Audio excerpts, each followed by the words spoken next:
రామోజీ గారు స్థాపించిన సంస్థ ద్వారా తొలి చూపులనే సినిమాతోనే నా సినీ ప్రస్తావన మొదలైందండి.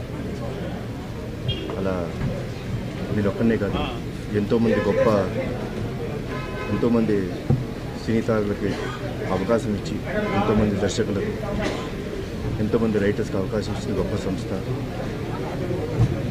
అలాగే బుల్లితెరలో ఎంతోమంది ఆర్టిస్టుని, సినీ దర్శకులను, రచయితలను పరిచయం చేశారు. ఈనాడు దినపత్రిక ద్వారా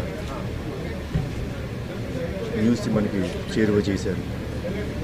ఈటీవీ ద్వారా మనకి ఎన్నో న్యూస్ అందజేసిన గొప్ప వ్యక్తి రామోజీరావు గారు. అలాగే Ramoji film city, Asia's biggest film city కట్టి